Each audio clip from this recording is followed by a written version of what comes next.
No, I don't look like this because Rogue One made me cry my eyes out. This just happens to be what I look like at 1 in the morning on a very, very long day.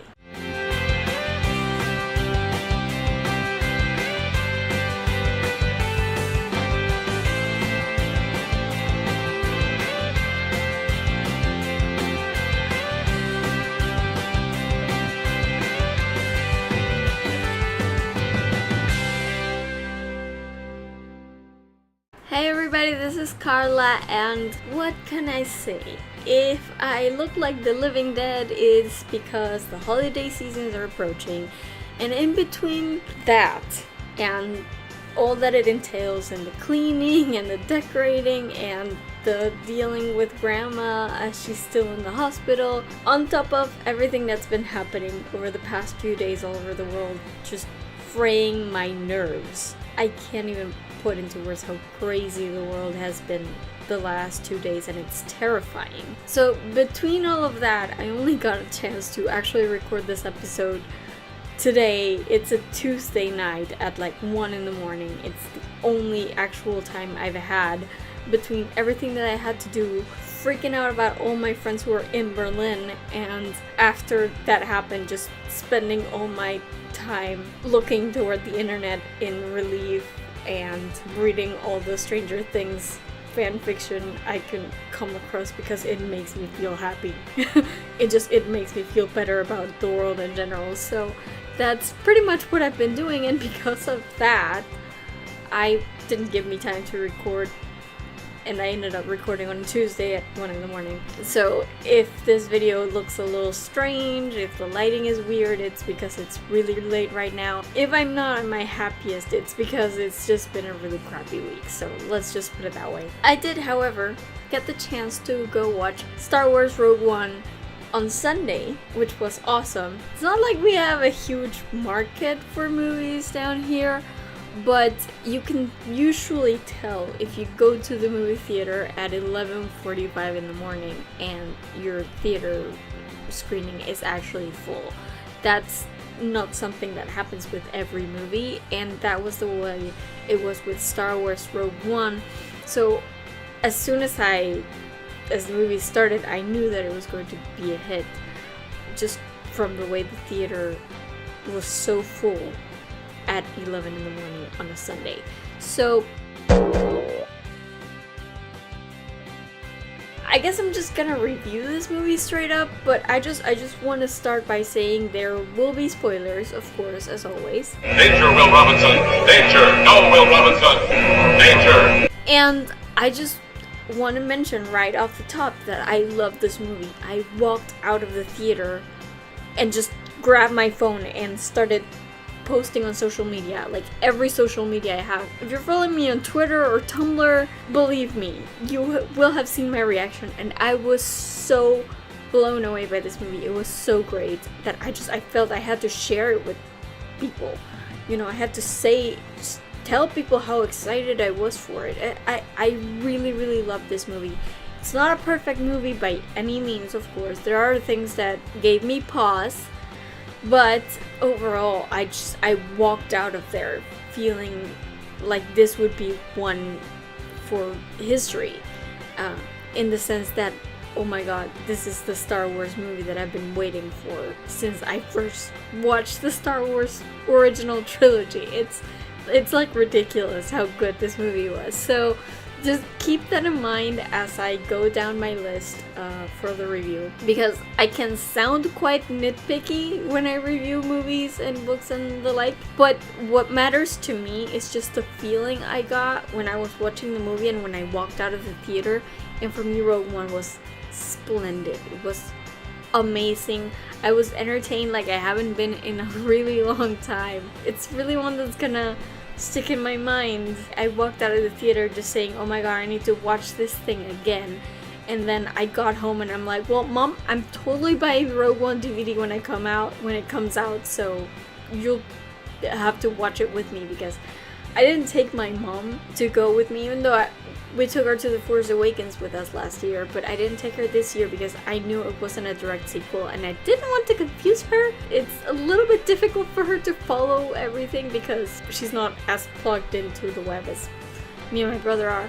So she doesn't know a lot about stuff and I didn't want her to be confused, so I'm like, no, we'll just wait and then you'll go watch episode 8 with us. But I definitely think I'm gonna make her see Rogue One when I get it on DVD so that I can pause and explain stuff in case she misses something or doesn't remember something. But I definitely already told her, Mom, I'm so buying that DVD. I just want to watch it again and again and again. It's such a good movie. So please keep that in mind as I go through my review, because even if it sounds like I'm picking the movie apart, I'm not. I loved it. It was a great movie. So, God, I hope I look better than I sound, honestly. I'm gonna start just with the production value and the effects. And the first thing that struck me about this movie is that it looked a bit more, how can I put it? It looked a bit more real than The Force Awakens. The Force Awakens decidedly looked like a space opera. You know, it was bright, it was glossy, it had that J.J. Abrams flair, which is not a bad thing. I liked it, and it reminded me a lot of the original movies in that sense. But Rogue One was advertised as a war movie, like a true war movie in the likes of Saving Private Ryan in space.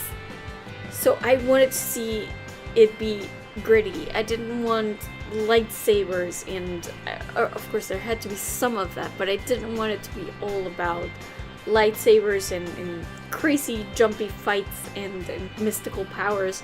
I wanted it to be about people, and it struck me straight away that it looked completely different from the regular episodic movies, and I like that a lot.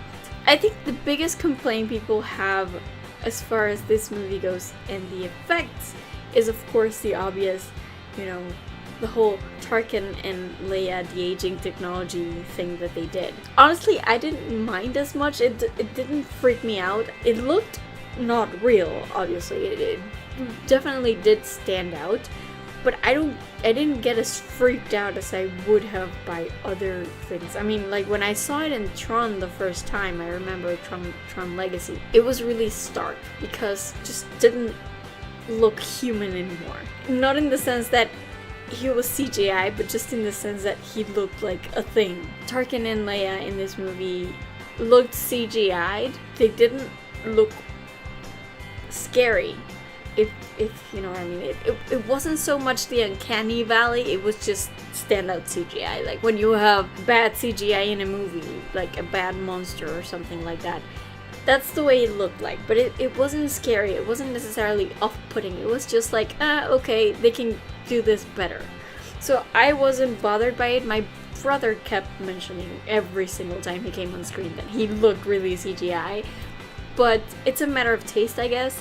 I understand why people have that problem with it. It really did stand out, especially when he was standing like right beside Krennic, who was of course a real, actual human being who was standing there. I do think it would have worked a little bit more if they had kept Tarkin shadowed, but then again, he had to speak so much, so maybe that's why that didn't work. That said, I wouldn't want them to take out the scenes that he had or take out the dialogue, because I thought that was one of the most interesting parts of the movie. I'm going to talk a little bit about that more later. So I think it was a good thing that they did it. I mean, they tried it. The technology still has a ways to go, but it's heaps and bounds better than it was when it was in, like, Tron, for example. So I'm okay with that. Leia, I'm glad that she only had like one line, because I think that would have been more noticeable, I guess. Tarkin has a particular look that I think feels better for CGI. His features are very defined. Carrie Fisher, I don't think it would be the same with her, so I'm glad that they only had her speaking one line, because if she had more lines, it would have been a bit too much for me, I think. So in that sense, yeah, effects not great, but I didn't mind it so terribly as some other people have. They also have this whole like ethical dilemma about bringing back Tarkin, because the actor, of course, has already passed. And people say that it's disrespectful to bring him into the movie and whatever. I don't think it is. In fact, when I was sitting through the credits, I saw that they credited him, I guess. I'm not entirely sure what... There was an OBE at the end of his name, so I'm not entirely sure if that's like his estate or whatever, or what it means. But I don't think they would have done that without permission. That's a person. You can't just use the likeness of a person in your movie because you want to. So they had to get permission for it, I'm sure. And I'm sure his family agreed to it. And they vetoed everything that was in there. It's not like he was wearing a clown suit or anything. It wasn't completely destroying the character that he made famous in the first place, so I don't see why there should be an ethical debate about this in this particular case. I won't venture to blanket statement that, but in this case, I don't think there was that much of a dilemma here. I really like that they brought him in. It made sense for him to be there, and it made the movie better because some of his scenes were actually my favorite despite the bad CGI. So, I will take it. I'm glad he was in the movie. Going from bad effects to good effects, though, that space battle. Oh my god, you guys, that's for sure. That is the best space battle we've had in Star Wars ever. I'm not even kidding. I hesitate to rank stuff, especially when it comes to Star Wars, because it's so, like, everything is so good. But that space battle was the stuff of my dreams. I literally spent the entire time that they were fighting in Scarif, like, I kept turning to my brother, like, and my brother's like, people are dying. I'm like, I don't care, it's so pretty. I love that space battle, and I'm not usually a person who loves battles of any kind, whether they're like physical fights or actual, shooting and stuff. I don't go watch these movies for the action, but space battles in Star Wars, it's like, oh god, it's a nerd's wet dream, you guys. Even me. It was so pretty, so cool, so great. This is like, now it all makes sense. Because all the advancements that George Lucas had to create himself in order to make the first Star Wars movie, let alone the rest of them, and why he had to wait so long to make the prequels, this is what he was going for. This is where he wanted to get to, and now we can do it, and it is amazing. I can't even tell you guys, it's incredible. I particularly loved that bit where they bring in like a hammerhead ship to push one of the Star Destroyers into another Star Destroyer, and it literally like slashes the other Star Destroyer in half. It's like, what? I'm getting chills right now again. Oh my god. It was so incredible. I love that scene. I mean, holy Jesus. It's cut it in half. In space! It's, oh my god. And I do have to add that I just read about this today, by the way, that they actually, I noticed in the theater that they use, of course, the likeness of Gold Leader and Red Leader for the space battle, but I just read today that they actually went back to Skywalker Ranch and found old footage which was unused in episode 4, and they actually took it and used it in this movie, and holy shit, that is brilliant. I mean, talking about, a nerd's wet dream, it's old footage from a Star Wars movie added into another Star Wars movie. It's like, holy shit, how did this magnificence come about? It's incredible. I love that. It was a great nod to the fans, and it's just nerd wonderland. That's what it was. It's amazing. Now, moving on to speak about the cinematography a bit, I thought the locations that they shot in were incredibly beautiful. Like, the entire movie is just gorgeous. Jeddah was sublime. I loved the mountain range that looks like a Jedi. I never get tired of looking at that. And even though it looked like the entire world was a desert, it still looked so gorgeous.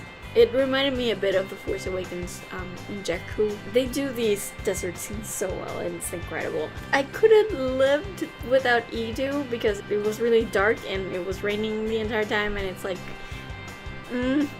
I don't know. Should I expect like Ursula from The Little Mermaid to just pop out from behind a rock or something? It just seemed like really weird. Mustafar, which is the place where Darth Vader, or Anakin Skywalker, I guess, and Obi-Wan had their duel that eventually turned Anakin into Darth Vader. That was the location where Darth Vader actually had his meeting with Krennic. It was the same location. I thought it was funny because they have this establishing shot at the beginning of them coming toward this castle where Darth Vader is, and I turned to my brother like, oh my god, that looks just like Mordor.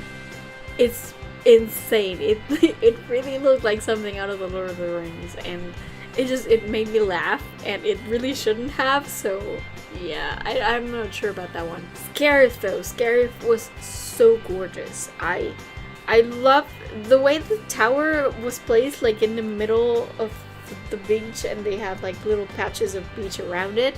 It reminded me a lot of the Hunger Games Catching Fire, and I love that because that's one of my favorites. My favorite sets that I've seen done in movies, just because it's so different. I was half expecting the tower to start spinning. So that's always a treat to find something that reminds you of another movie that you love. The beach scenes, they were incredible. Everything that happened on the beach I loved, especially once the AT-ATs arrived.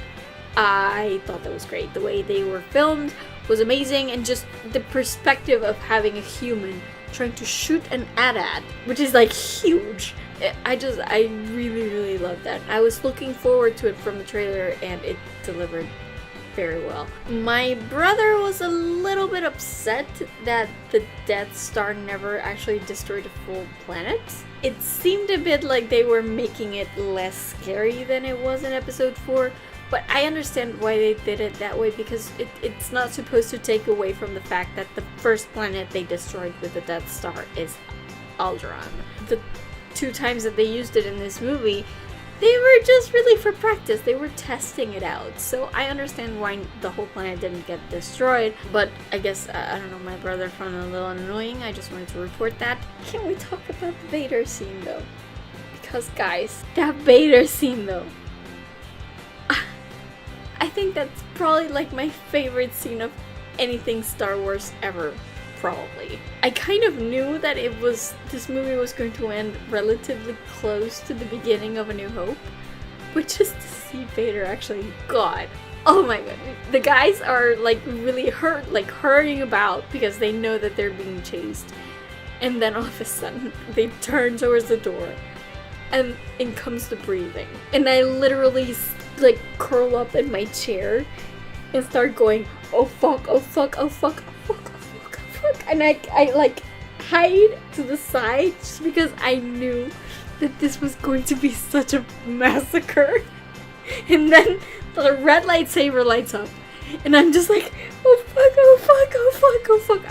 I'm so thankful that I didn't have any children around me, by the way. And then Vader just starts mowing people down left and right, and it's like, oh, I'm getting chills again. It was so amazing. I'm just giddy. I'm sure you can see it on my face. I'm just so giddy because that scene was like, oh my god. It was everything I've ever been waiting for from Vader. Ever. I'm sure that's going to be a highlight of the movie for years to come, because it's just, how do you get over that?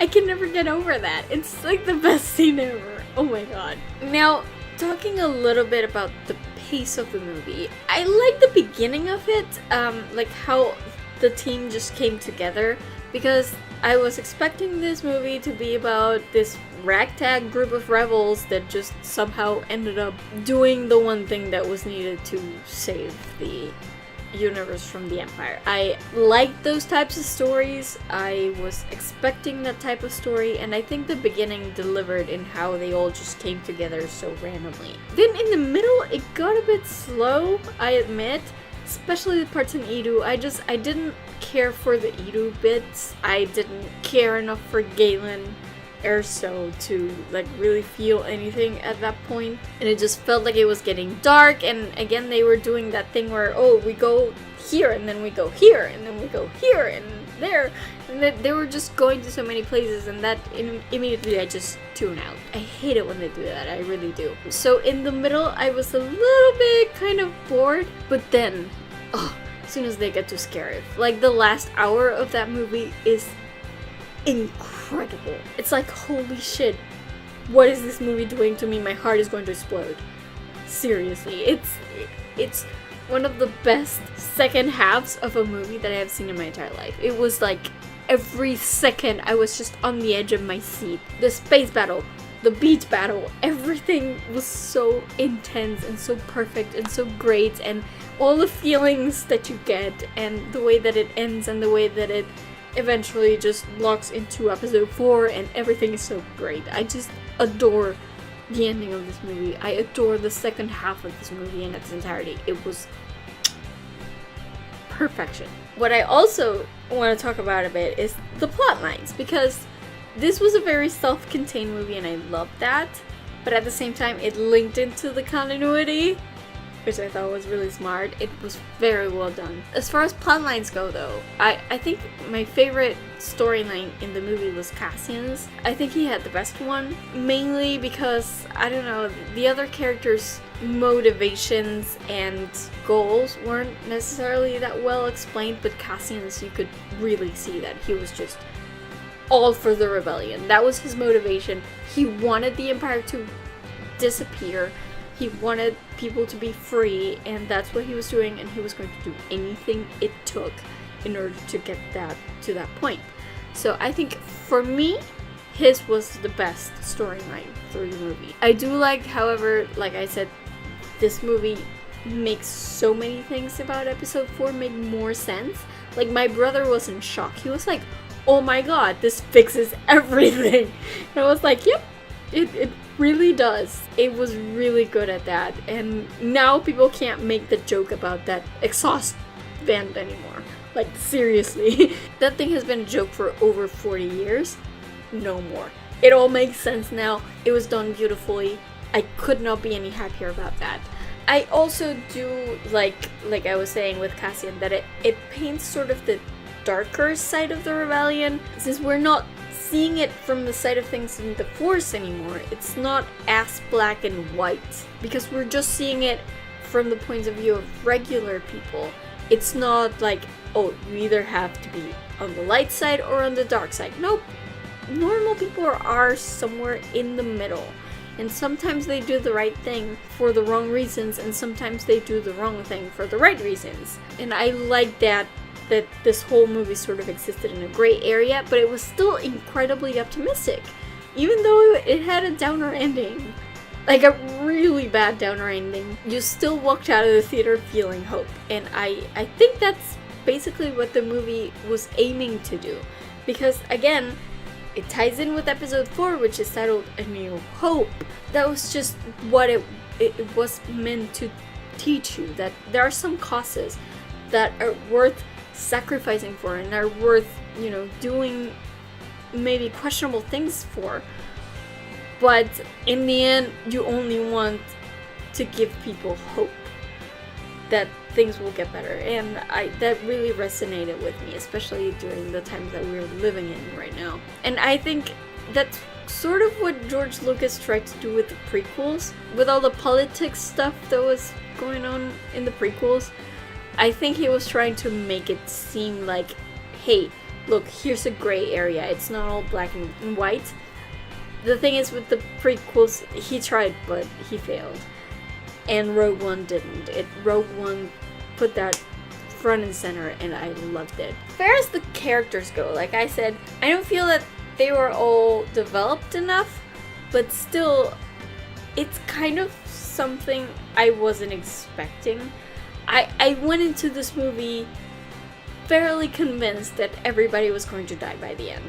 I had kind of made my peace with that, so I wasn't expecting myself to get attached to these characters, because I knew they were all going to die, so I was like, what was the point?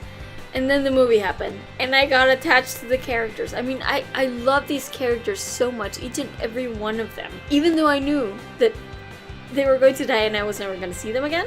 And I think that is the hallmark of a great movie.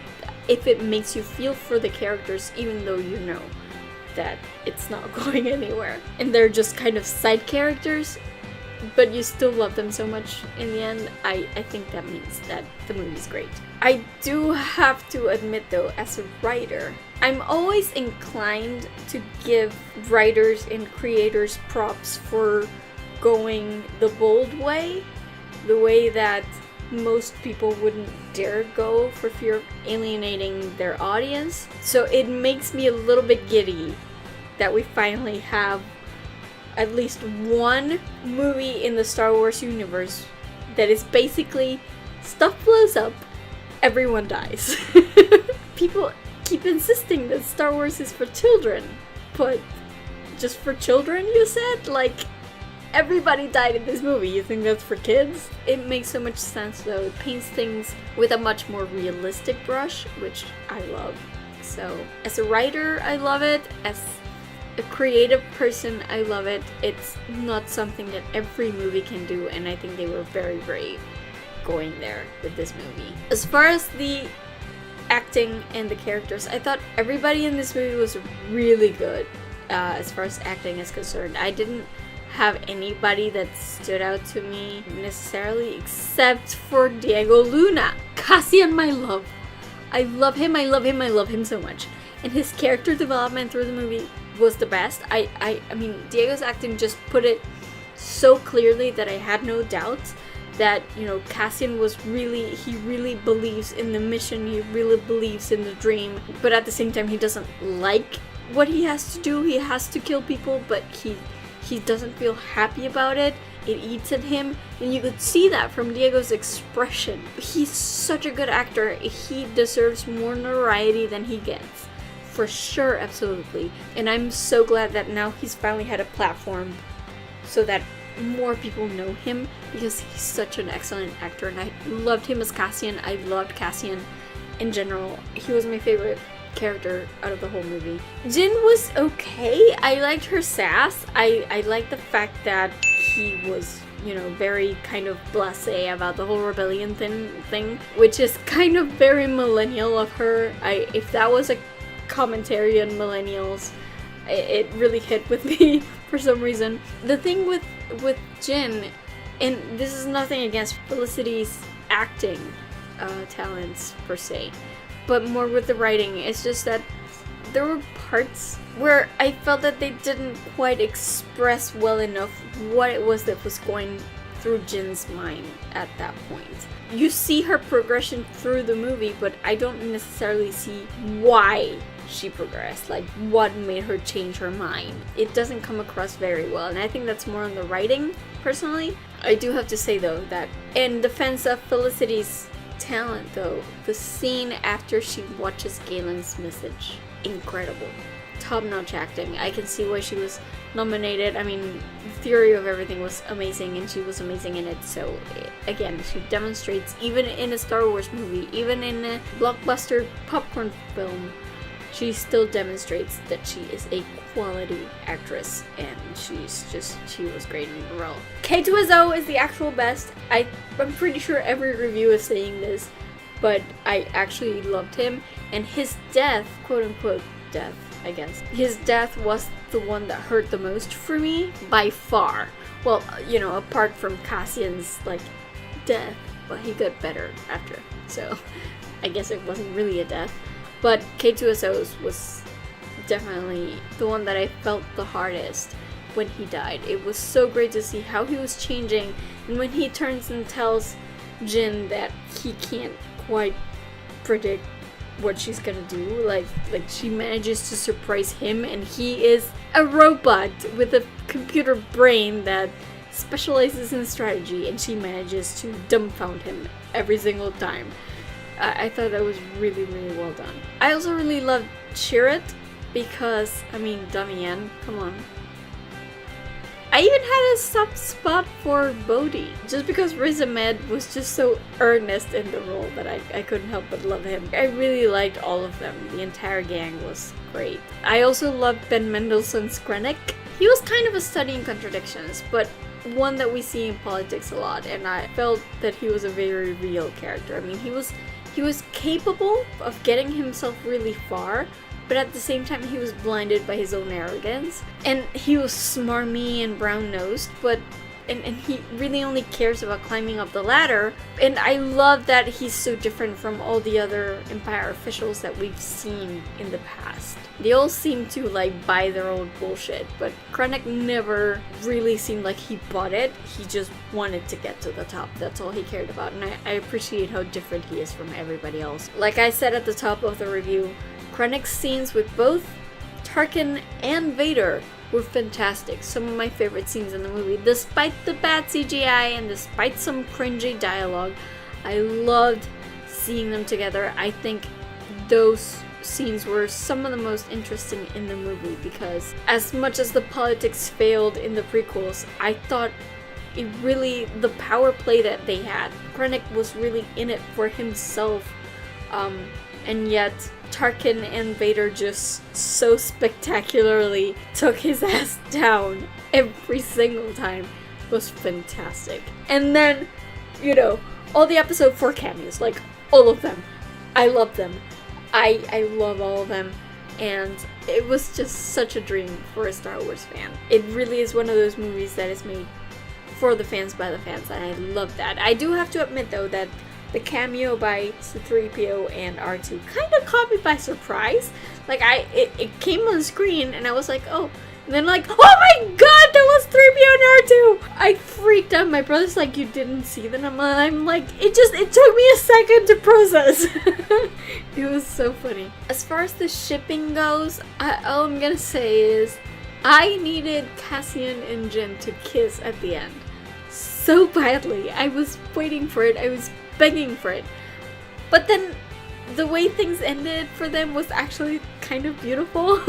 So I don't necessarily mind anymore that they didn't kiss. I was rooting for it to happen when I was watching, but after I came out of the theater and realized, hey, no, maybe this ending was better, I'm all good with it. It was almost poetic in a way, which I really liked. Last but not least, I'm just gonna mention a few negatives, some loose ends, some speculation, that sort of talk. Saw Gerrera just rubbed me in a weird way. I don't know if this is because I didn't watch the Clone Wars and I don't watch Rebels, so I've never really been properly introduced to Saw Gerrera, but he just rubbed me in a weird way. He was a bit too manic, I guess, though. I guess that's what they were trying to go for, but I would have preferred for him to be more aggressive than manic.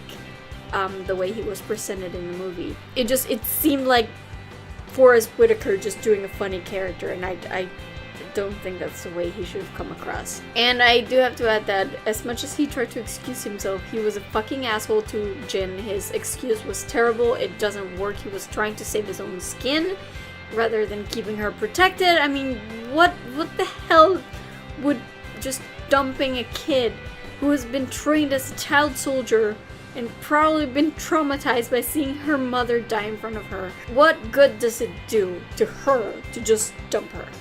Nothing. All it does is save your own skin because they can't use her against you.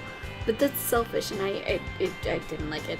I also didn't like the way he died. I thought it was a bit too dramatic and a little bit too messianic for my taste. I understand that he couldn't go with the squad because he had the legs and the oxygen and whatever. It's not like he could run out. But the way it was done, it reminded me a bit of TV movies they make about the Bible and crap, like Jesus just walking out and that was sort of what it felt like in a way, the way he died. I didn't like it. The whole truth-filling tentacled alien thingy, it was kind of like the Rathtar of this movie. It felt completely unnecessary because the whole point of it, I guess, was for Saw to confirm that Bodhi wasn't lying to him, but couldn't he have just have done that by watching the actual message from Galen, I'm pretty sure they would have confirmed that Galen sent him a message because Galen was sending him a message. What was the message going to do? Explode? Like, hello, Inspector Gadget? Seriously? It felt weird. I don't think that scene needed to be there except for the fact that they needed Bodhi to be sort of out of it. It would have worked just as well if they had just bumped him in the head and he'd gotten a concussion. That's all they needed. And as much as I liked the way that the team came back together, it had a very old-timey feeling to it, but at the same time, they didn't really explain much. You understand why Jin and Cassian are together, why they're traveling together, and then all of a sudden, there's Chirrut and Baze, and all of a sudden, they're part of the team too. It's like, they just happened to get on board the same plane, and that's why they ended up together. I don't know, I think they could have explained a bit more. I don't know. I also felt like they were trying to push this sort of subplot with Jin and the Force and didn't quite land as far as I'm concerned, because her mom gives her the necklace and it's all this big productions like let the Force guide you, my daughter, and it's all very poetic and whatever, and then it doesn't really go anywhere for like the longest time until they meet Chirrut, and then he recognizes the necklace or he knows that Jin is wearing a necklace, and that sort of breaks the ice for their first conversation, but it doesn't really do anything for Jin. And then, all of a sudden, they're going on the mission, and then Jin is like, may the Force be with you. Dude, Jin, I didn't know you were so religious. It's just weird. I didn't really see the transition there. Like, how did she suddenly start believing in the Force when she didn't believe in anything just half an hour ago? Speaking of things that didn't work, the whole thing at Yavin 4 with the rebellion representatives was such a bust for me. I kept expecting Jin to be like, well, if you're not gonna fight, then I'm gonna do it myself. But she never did that, and while I appreciate how the rest of the team sort of gave her the idea to go by themselves, I was hoping that it would come from her, that she would have that moment where she's like, okay, I've realized that this is a cause worth fighting for, and I'm gonna do this. And instead, it's not with a bang, but with a whimper that the mission starts, and I didn't necessarily like that. I felt it was a missed opportunity, and I felt that her speech didn't land right. The only part of the speech that I really like is the redux of the whole rebellions are built on hope line, which I really loved, except that Cassian wasn't actually there to see it. Like, what the hell? I wanted him to hear that, and he wasn't around. Really? Vader should have stayed quiet when he was choking Krennic. Bad puns do not an intimidating Vader make. That whole thing with choking on your own ambitions. No, just I mean, I was cheering when he started choking him. I started going, oh shit. Dude, you're so great. But then he spoke and it ruined everything. I had liked that scene up until that point. It was a really good scene. I really enjoyed it. That pun. Nope. I've heard some people complaining about the score. I had no problem with the score, except that my brother kept saying, hey, that's not the old song, it's different. But obviously he has no concept of how movie scores work, especially in franchises, so whatever. But I didn't really have a problem with the score. I didn't even notice anything wrong with it, so as far as I'm concerned, it did its job. There was one moment though where I found it a bit jarring, and it was the moment when Cassian and Jin are trying to get to the data disk with the controls. Just the piece that they used in that one just didn't go with the scene at all. It's not on the composer necessarily, and more, I think it's more on the editing, really. They shouldn't have used that piece there. So, in conclusion, Star Wars Rogue One is amazing. I'm probably going to see it 100 times because it's an incredible movie. It's not perfect. It had its missteps.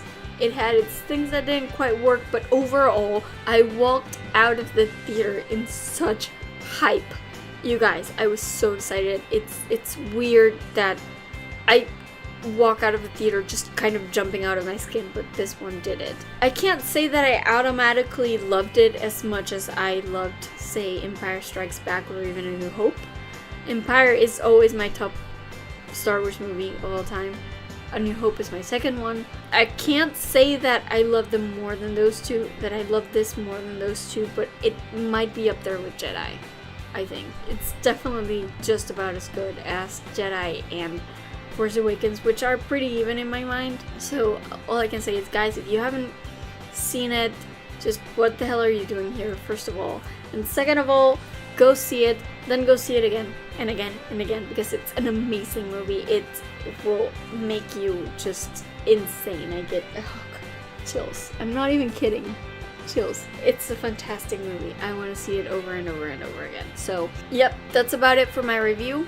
I wanted to mention though that I will be going on a bit of a break because of the holiday, so I won't be back until the week after New Year's. Since I won't be seeing you until after the holidays, I want to wish everybody a happy Christmas, happy Hanukkah, or whatever holiday it is that you celebrate this time of year. Just have a good time with your relatives and your family, and just try to have a good turn of the year.